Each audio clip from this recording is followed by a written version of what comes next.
kung saan pag-adto sa Hinaguan Nature Park from highway.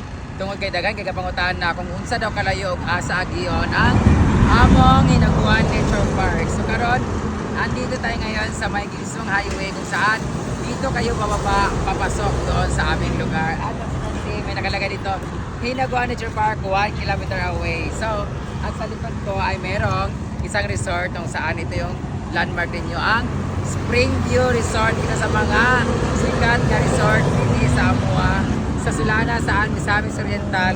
O sa unahan po ang isa sa pinakasikat nga Fontana Blue. So karon ipakita ko sa inyo kung sa'y agian o kung saan tayo papunta, kung gaano kalayo. So samahan nyo ako dahil it's going to be a fun adventure with me, Brenda Miz, going to Hinaguan Nature Park. Tara! Ito na siya, 1 kilometer away, may araw. Yan yung bahay nila ni Kim, yung aming cameraman. Balay nila. Diyan nagpuyo. Ayan.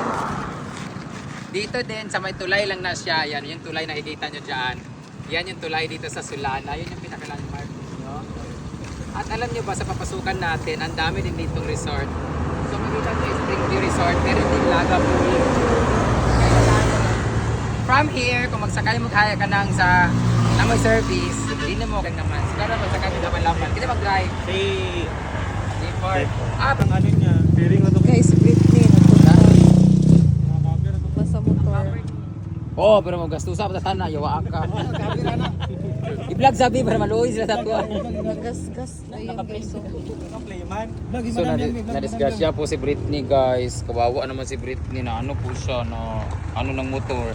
Ano si Kim po ang may kasalanan nito. Kaya hindi nagsabi yung motor niya pala kuhaan ka ng gatambling. Di man, makamit na ako. Ano man Ang to? katulad na, kay mo na kuan ako ba na Yung generator dyan na. katong Ay, ka nang murag cover, bitaw ka. Ano naman si kabir-kabir ito yung kuhaan sa kamot eh. Kabir ko na sa kabot dili madili hawoy. Oo. Nayang control ba siguro bagwan jud to na pumot ni dayo. Ang iya po, nakumot niya. Imbis nga mo ibalik, di kumot-kumot na niya bagayo na. Dili basa ka na nanandam dili na mabalik diretso. Automatic diretso. Dawa anaon gid mo ka kanang Balik, buy gid or mo buy. Gali. Kaya ano, di pa man siya nagsagudso, nakaabot gid siya dito. Kay. May gali dili sa ako diretso. Igo-igwad to. Dili awon talikod ra ba ta? Rabon mo ka. Sakit ta. Na ano si Kwan guys, ano yung TLO, samad-samad. Kumis magkuan pa ta karon na agto pa ta sa magpahinga sa ta dito sa kanang tabubukid ko. Hindi kalakaw si Unsa kaya pa dili? Kamot ba? Samad ikaw drive sa ako paloma sa ako. Paloma. Paloma. Ikaw drive be. Ikaw daw mag-drive. Gali kay wala nabali ang Kwan ba? Nabali dili ubugbog lang. Be? Hindi ko na makapag-drive. Panakaron. Guys, driving pagkabang ano niya, tumbling talaga, ganun talaga 360. Nauna siya sa May nag-video kay na-shock Sa ikaw naman. mag-drive dito kaya dyan. Mag-drive. Ako na. Kanim. may gali kay wala pa kasakay si King. Kung nakasakay si King, apil ang mga kamera, mga guba. Yawa. Kung din yung vlog lagi, kaya mga inuok po. Ang motor maliya. Ang motor man ni King yun. Oy, ang pasalamatan nato dili sa highway. Kira Kaya na kay kay. dirira. Kira na kay. Taklob ra na kay. Ay sa pag una-una ko ba kung dito si Britney nag-drive niya padulong sa highway ang dagat. Naroon pa yung mga tulog. Sign na to J4 na mo. J4 na ana nagit bagayo ha. Magani ka wala mo na ana. Na may break na po. Galiyok pang tanan. Katong time ako wala pa to dili to sa mo. Wala, pagliko lang niya. Pagliko niya, wala na nagbugat kayong motor. Pag-abot sa iya, naana siguro to niya ba? Pagkatumba guro kay na isbog pa. Gamay nga kuan sa imong kuan kay kusog kaayo. Kusog mo na ang motor. Gamay nga ana lagi. Di kaya ano, nag-under naman to kamulon ni Kuan God. Pag-awit na diretso dayon, di ba? Under na to daan siya. Gamay lang nimo nga ana sa imong Ah. pagbiada. Tungod na tong kanang Mark Armour. Kung siya- Kato kung kuan dito ko nakuan. Humok magud siya. Yung ana lagi. Dali ra kaayo. Kaya pa din na. Sakay na. Kaya lagi na. Sa hospital ba? Hospital ta din na. Para mag-check up. Ina. Asa sakit sa mo, Fred? Pa-x-ray. Kani man na kay ni tumbling mo siya. Imong tiil wala ihilot sa tuod dili. Wala sa ang samad Samad lang. Naka-dressing ra na. Kaya pa din. Ayop dili. Mag-pickle ball Ay pa. sa pigil po. Wala sa pickleball. Jawa na kung bakit bisa nang dito kay ako sa tubang na niya. Naglisod ko asa ko mag-concert sa motor kay Britney.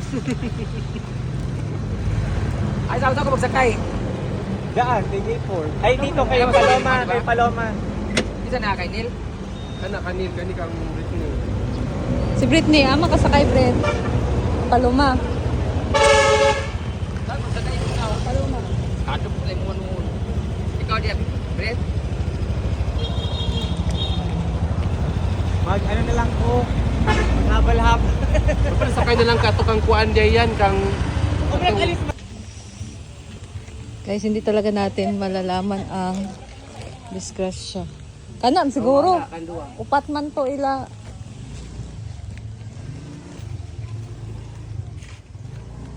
Sugatan si Britney sa paa. Tapos yung likod niya, guys, masakit. Yan kasi yung natuko. Tagalog sa natuko. Dumi ng damit niya. Kasi ang mangyayari kasi doon, guys, sana yung motor na yun, may-ari yun ng videographer ni Madam, si Kim. Tapos si Kim kasi magvi-video, so dapat may magdadrive sa motor niya. Una, si J. Ford nag-drive noon. Muntik matumba si J. Ford pag para pag turn niya ba. So, pinalitan ni Britney. Yun nangyari. Iba kasi yung motor niya, guys, parang may na doon si Britney, nahirapan siya. Sobrang lakas ng andar. So yun, nawawala sa sa balanse. Sobrang lakas nun, guys. Hindi lang talaga namin na video kasi nga paalis sana kami. Diyos ko po. Ang talaga, ang disgrasya, hindi talaga natin malalaman. Sabi niya, hindi siya na disgrasya na siya, lasing. Ito talaga siya na disgrasya na hindi siya lasing.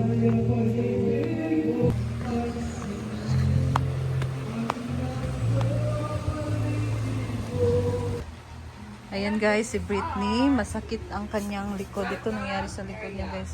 So dito niya, sa Tagalog na natuko.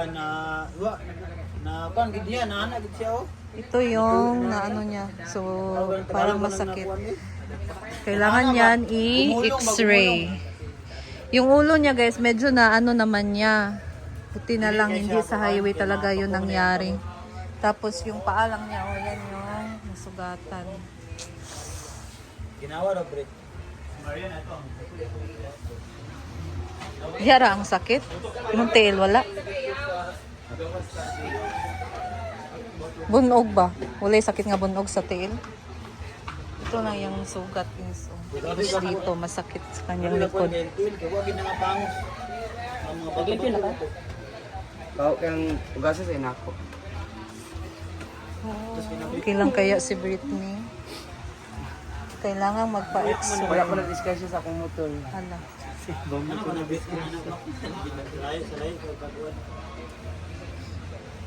Dili pa man niya maramdaman yan karon. Mamaya pa niya mararamdaman. Nasa Masakit na nga eh. aftershock pa kasi siya. Ikaw mo gusto mo light. Kunan ka nag-init. Lipod. Nag-init ba? Lagom na gani. Lagom na ko daan. Dili man na lagom kayo. babulod ha. Kasi mas mayanap pal, init or bugnaw? Ang itap lang. Init man. Init dili sa bugnaw. Init. Init sa...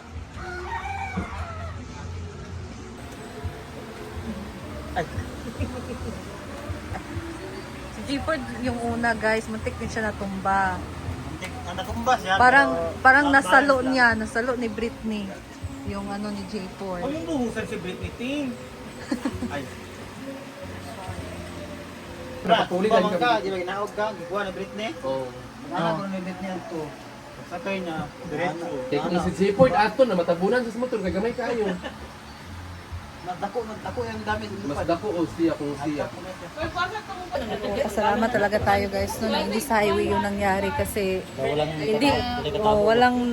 wala ding sasakyan na Ay sakit kung sila tanggalon ng panyo. doon kasi grabe ang lakas talaga ng impact kasi. So masakit yung dito ni Britney. And nasugatan siya sa paa. So doon kasi na mabato kasi doon, guys. So hindi siya semento. So pag sa highway yun, grabe siguro guys. Kasi semento kasi yung highway, di ba? So possible malakas talaga yung impact doon. So pasalamat na lang sa Panginoon dapat na yan dire doon. medyo hindi naman grabe. Medyo masakit na, nararamdaman niya masakit na yung dito niya. So dito pa talaga sa right niya na hand guys, which very useful talaga. So mahirapan na siya niyan mamaya na gumalaw-galaw kasi dito kasi yung na ano niya masakit. So ayan guys, dito na lang din muna ako. So update ko kayo later. Thank you for watching and I'll see you in my next video. Bye!